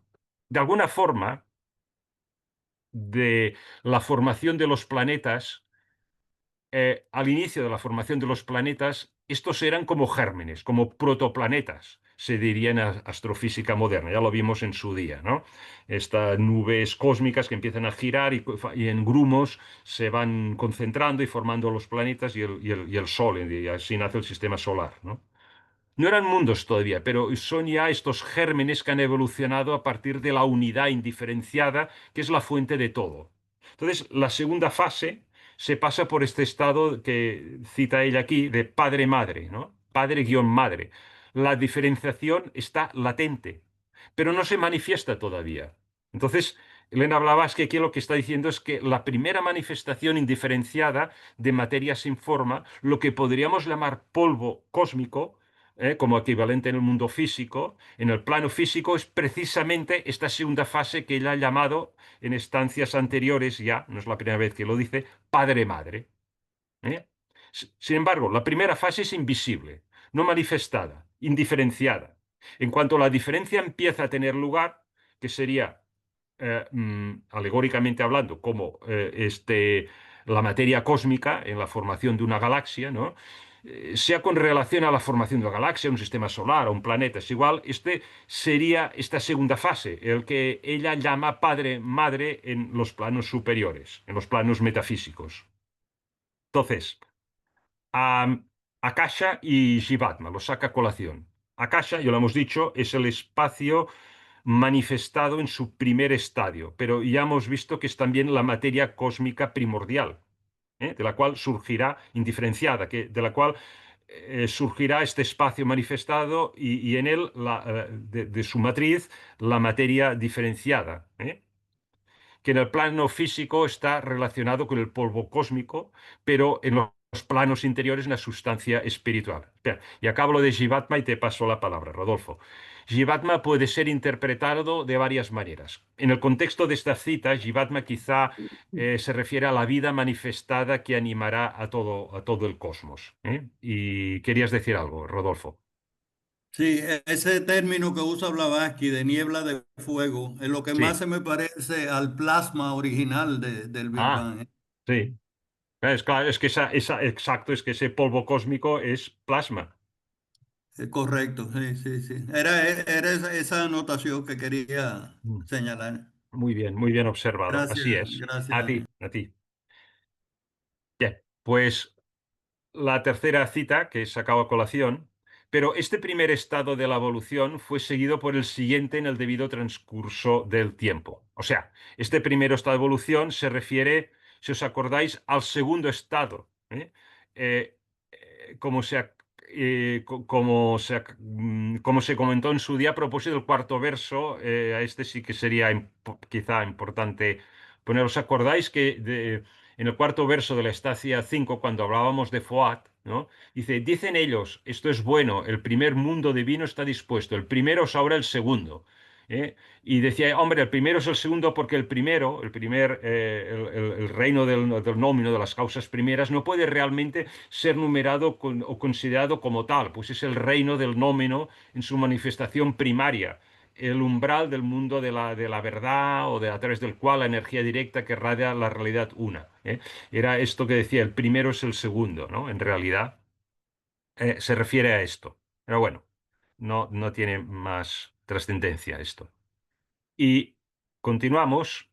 eh, Dice 4 y un san, fracción revelados, 2 y una mitad ocultos. O sea, 4 y una fracción revelados de elementos y 2 y medio quedan ocultos. Esto es muy interesante y da mucha cancha, porque con el comentario, vamos a leer el comentario primero y luego lo comentamos más. De estos, 4 son los plenamente manifestados en la actualidad, mientras que el quinto elemento, el éter, no lo está sino parcialmente, pues nos hallamos apenas en la segunda mitad de la cuarta ronda. Como sabéis, estamos en la cuarta ronda de la cadena planetaria terrestre y por consiguiente el quinto elemento se manifestará tan solo por completo en la quinta ronda. Ahora empezamos simplemente a tener un primer contacto con el quinto elemento. Sí. Entonces, claro, la cita se refiere todavía a esta gradual manifestación de los elementos uno tras otro. ¿Eh? Y se refiere ahora ya claramente al momento particular actual del planeta Tierra, nuestro aquí y ahora. Que veréis que progresivamente solamente se centrarán los versos posteriores en la Tierra. En cuanto a los cuatro elementos, los tradicionales, tierra, agua, aire y fuego, son los elementos que estamos capacitados para percibir. Y el quinto elemento, el éter, está solamente parcialmente manifestado, ¿no? Puesto que apenas estamos en la mitad de la cuarta ronda y, consecuentemente, el quinto elemento se manifestará plenamente solamente en la quinta ronda. ¿eh? Esto nos lleva otra vez a lo que he comentado por encima al principio, es que cada elemento es perfeccionado en la ronda que le es propia. Por ejemplo, el primer elemento, tierra. El primer elemento, pues esta tierra, se diferencia, se manifiesta y es perfeccionado durante la primera ronda. Los 7 globos, la primera de las rondas de la cadena planetaria de la Tierra o en cualquier otra cadena planetaria.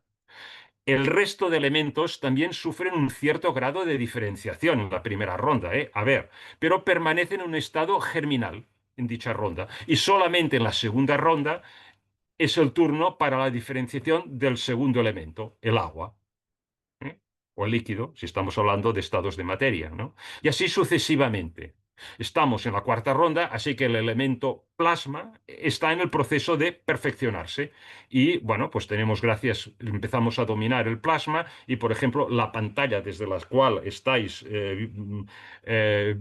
estamos conectados en vuestro ordenador, en nuestros ordenadores, pues está hecho de plasma. ¿eh? Las primeras televisiones eran turbos catódicos, pero ahora todas las pantallas son de plasma. Bueno, por ejemplo. Además está el quinto elemento que está en proceso de manifestación, ¿no? Y este quinto elemento será perfeccionado en la quinta ronda. Pero en nuestra cuarta ronda, como está hecho de subciclos, ya lo veremos en su día, o sea, cada ronda tiene a su vez 7 subciclos y cada subciclo se le llama una raza raíz. Estaréis mínimamente familiarizados con ellos. Y sé que estamos en la quinta raza raíz, la cuarta eran los atlantes, la tercera los lemurianos, etcétera, la segunda y primera, ¿no? Es por ello que este es el periodo de evolución en el cual los humanos empezamos a percibir o a intuir, si queréis, el quinto elemento, el éter, ¿no? Entonces, podemos ver os digo, cada clasificación tiene distintas perspectivas y se puede enumerar de distintas maneras. Si consideramos los elementos tradicionales, tenemos tierra, agua, aire, fuego. Pero si tomamos, como antes presentaba Rodolfo, la vista de los elementos como estados de la materia, entonces ya no hablamos de elementos tradicionales, hablamos de sólido, líquido, gas y plasma, respectivamente, ¿no? Bueno, y con la tecnología estamos empezando a manipular el plasma, ¿no? Eh, y Elena Blavatsky afirma que este quinto elemento, el que le seguirá, y quizás también el quinto estado de materia que ha citado Rodolfo antes, se empezarán a manifestar en nuestra ronda. Y la quinta humanidad, este subciclo que hay dentro de la cuarta ronda, que es la humanidad en que estamos ahora, la nuestra, podrá percibir y empezar a utilizar este quinto elemento, al menos intuirlo, ¿no? Entonces, la conclusión es que estamos en el punto de evolución de las rondas terrestres, en el cual 4 elementos y medio se han manifestado, ¿no? Entonces, bueno, es cierto, hay algunos individuos clarividentes, no es mi caso, que pueden visualizar el aspecto etéreo de la materia. Algunos individuos, pues, de la humanidad ya están desarrollando sus sentidos para poder percibir este quinto elemento, y a todos nos vienen algunos nombres a la cabeza. Pero en el futuro el quinto elemento será más evidente. O sea, recordemos, y esto era este gráfico tan simplificado, era que cuando hablamos de rondas es un sistema que está referido a 7 planetas y estamos en el planeta Tierra y el globo más sólido, estado de conciencia más bajo, es la Tierra. Nuestro, que le llama cuarto globo o globo D, diferentes maneras de enumerarlo, ¿no? Parece ser que es el más bajo. Y en cuanto a las rondas, cuando la vida transita a través de los globos del diagrama, es lo que llamamos una ronda completa. Ya lo hemos citado 3 veces. Por ejemplo, en la primera ronda ya será el turno del primer elemento. Seguidamente hay un periodo de descanso, un pralaya menor. esa gama o parcial, y le sigue la segunda ronda y será el segundo digamos, el turno del segundo elemento, que empezará a diferenciarse, a manifestarse y a perfeccionarse gradualmente globo a globo durante esa segunda ronda. Y el segundo elemento al final de la segunda ronda, después de pasar por los 7 globos, pues estará plenamente manifestado para las condicionantes y limitaciones de esa ronda, claro. Y ello no quiere decir que en la tercera y sucesivas rondas este segundo elemento, el agua, no será todavía más perfeccionado. Ello sucederá, pero la expresión más propia del segundo elemento ya quedará bien perfilada, bien definida, desarrollada durante la segunda ronda. ¿Eh? Bueno, ya veremos esta evolución de las rondas relacionado con el planeta Tierra ahora en la siguiente cita, que dice: ni el agua, ni el aire, ni la tierra, sinónimos para los sólidos en general, existían en su forma presente, representando los 3 estados de la materia que únicamente reconoce la ciencia. Pues todos estos elementos de la materia son producciones ya recombinadas por las atmósferas de globos completamente formados, hasta el mismo fuego. De modo que en los primeros periodos de la formación de la Tierra era algo por completamente sui generis. O sea que incluso el fuego era distinto a lo que es ahora. Lo sólido o la Tierra era distinto a lo que es ahora en cada ronda. Bueno, en este comentario Elena Blavatsky está relacionando los elementos con el estado de la materia y con nuestra ronda. ¿Eh? Podemos saltar de elementos a estado de materia, yo creo ya con cierta agilidad, ¿no? Cuando Elena Blavatsky escribió este comentario, la ciencia no sabía nada del cuarto estado de la materia, del plasma, pero sí que estaba en contacto con la persona que lo estaba investigando y sale varias veces nombrado en la doctrina secreta, William Crookes. William Crookes, él lo observó, este plasma, en un tubo de descargas catódico, ¿no? Y lo llamó materia radiante. Y ella, Elena Blavatsky, hace mención a estos experimentos. De hecho, William Crookes es conocido en el mundo académico y es miembro de la Royal College of Chemistry de Inglaterra, ¿no? Y descubrió uno de los elementos de la tabla periódica, el talio, como he dicho, hizo todos estos estudios de radios catódicos que fueron fundamentales para el desarrollo de la física atómica. E incluso recibió un premio Nobel en 1907, ¿no? Según Elena Blavatsky, Crookes trabajaba en el descubrimiento de ese cuarto estado de la materia radiante. Y es verdad. Crookes es el científico que estableció, pues, los fundamentos para el descubrimiento del plasma.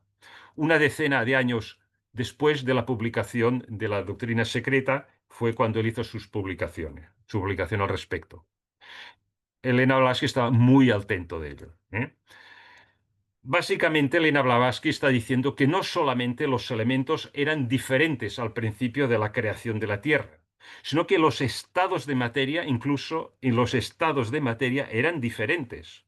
Lo que ahora llamamos sólido no tiene nada que ver con lo que se podía considerar como sólido en ese momento. Y esto es muy importante y explica cosas que son hoy en día todavía un enigma para arqueólogos y geólogos.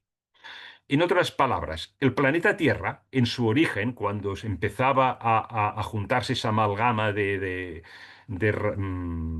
materia cósmica para formar el núcleo de la Tierra, en su origen era una masa de gas y fuego. Y una vez que empieza a enfriarse, la Tierra se densifica y se vuelve más concreta. Entonces, claro, lo que se podía considerar como sólido en la primera ronda no tiene nada que ver con lo que se puede considerar como sólido ahora. La materia de la cuarta ronda es mucho más densa que lo que había en la primera ronda. La cuarta ronda es la ronda de inflexión, puesto que se dice que a partir de la quinta ronda hasta la última ronda, la materia vuelve a ser cada vez más sutil en un proceso inverso, lo que es la cadena, una ronda de la cadena planetaria, hasta completar 7 rondas así. Y esto es muy interesante que Elena Blavatsky dijera esto, y cuando di la charla sobre la geología exotérmica y esotérmica, hablé de esto.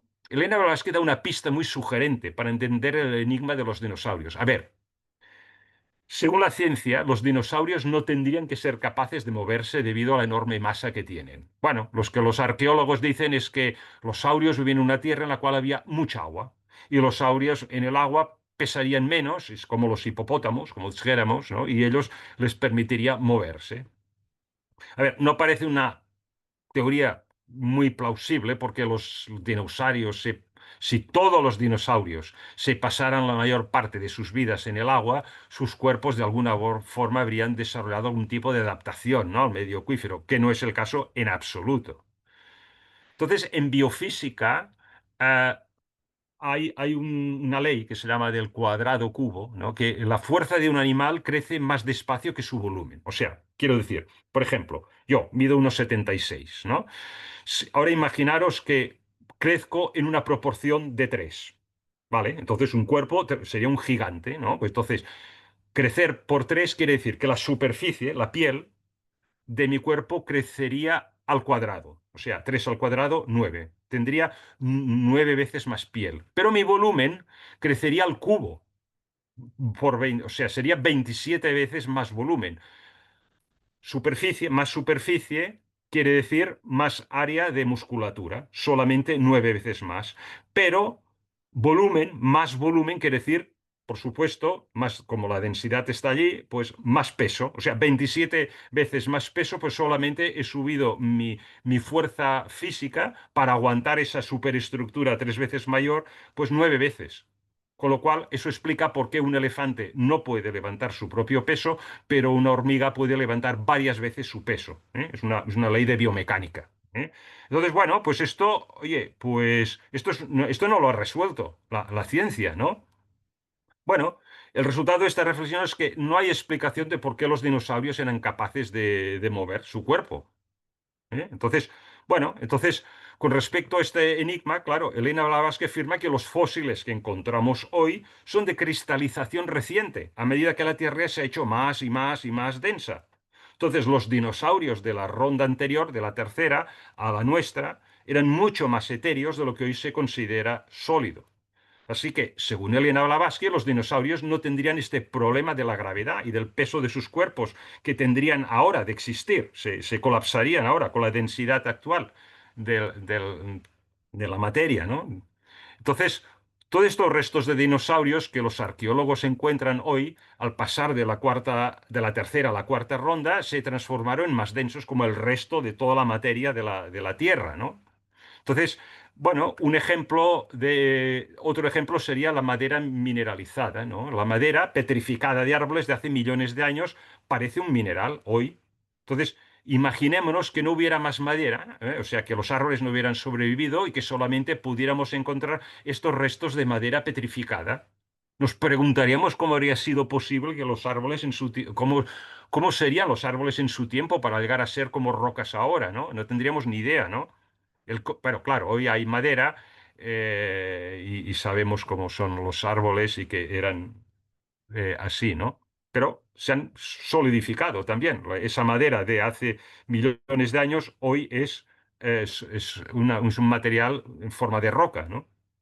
Bueno, el punto principal de esta inserción es que el de la evolución de todo lo que está dentro de un sistema evolutivo, empezando por la evolución del sólido a partir de la primera ronda, ¿eh? Además, lo que llamamos tierra o fuego ahora es muy distinto de su equivalente anterior en la primera ronda, ¿eh? Y acabamos ya con esto es que esta última parte, un poco enigmática, en última instancia, 7 pequeñas ruedas girando, una dando nacimiento en la otra, ¿no? Entonces, hay dos maneras de interpretar esta última frase, ¿no? 7 ruedas girando, ¿eh? Una dando nacimiento a la otra. Quiere decir girando, y girando da la idea de ciclos, ¿no? En la filosofía esotérica la ley de los ciclos es fundamental, ¿no? Se aplica no solamente a la manifestación y evolución de los elementos, sino que todo lo que se manifiesta lo hará supeditado a esta ley, a la ley de los ciclos. Una segunda manera de interpretarlo, esta frase es considerando que al hombre también le sucede lo mismo. Había esbozos de hombre en cada ronda. Lo veremos con más detalle en la séptima estancia. Desde esbozos muy sutiles en la primera ronda hasta esbozos más complejos y sofisticados de los seres humanos que somos ahora, ¿no? Y en el futuro, pues los prototipos humanos serán esbozados y plenamente desarrollados de forma cíclica, ¿eh? Y uno dando nacimiento al otro, bueno, tal como, en fin, este es el diagrama de otra vez de una ronda, como si dijéramos, ¿no? La idea es de que cuando el primer globo se desarrolla en la cadena planetaria, a medida que el globo progresa, emana un segundo globo, ¿eh? El globo uno, el globo 2 o el globo A, el globo B, ¿no? Y el globo anterior da nacimiento al siguiente y los principios que estaban evolucionando en el primer globo se transfieren al segundo globo. Y este segundo globo se va desvelando poco a poco al tercer globo, etcétera, hasta el cuarto globo en que estamos hoy, ¿no? Esto quizá es lo que empieza a indicar aquí, ¿eh? Bueno, pues esto es lo que tenía que comentar. Pues gracias por dejar acabar este tercer verso. Dejo de compartir y se abren los micrófonos por si queréis comentar alguna cosilla más. Porque ya casi digo que poca cosa, porque ya casi que tenemos que cerrar. Sí, sí, sí. Porque, entre otras cosas, cuando llegamos a cerca de las 2 horas, Mm. muchas veces colapsa la grabación. Ah, y también el cerebro de alguno, ¿no? Es que me ha pasado alguna vez. Sí. Ah, ya. Sí, sí, sí. Ah, pero con, con la, o sea, hay distintos niveles de suscripción. O sea, no es No, tiempo no, infinito. no lo sé. No Ah, lo sé, ya, ya. pero Vale. llegando a las 2 horas me ha Mm. pasado. Ah, ya, Ya, ya, ya, ya, ya. anteriormente ya me ha Mm. pasado. Ya, ya, ya. Así que Bueno, no no sé lo si queréis sé, pues claro. comentar rápidamente alguna cosilla más y ya nos despedimos. Creo que esto de los dinosaurios y la manera en que los elementos se van gradualmente, ¿no? Definiendo, perfeccionando, tal, incluso aporta mucho a la ciencia, ¿no? Y enigmas que nos Bueno, en explican. todo caso, ahora Mm, para entrar en este tema requeriríamos mm. tiempo. Ya. Bueno, pues si alguien quiere comentar algo rápidamente y si no, pues si a alguien se le ocurre algo en la próxima sesión, que será dentro de 2 semanas, ¿no? Creo, pues Sí, podemos empezar comentando antes de entrar en la cuarta ronda. Perdón, hablando de rondas, en el cuarto verso, y os comunico que el quinto verso lo saltaremos, porque de hecho ella misma, Elena Blavatsky, lo dice y creo que es más apropiado tratarlo en la séptima instancia, porque se corresponde a la secuencia de la séptima estancia. Ella incluso lo dice, ¿eh? Aunque lo comenta en la sexta estancia, pero yo creo que es más, pero es que salta el tema de la séptima estancia y ya veréis que fluye mejor así. Ujú. gracias. Cierro la grabación, ¿eh? Muy bien, pues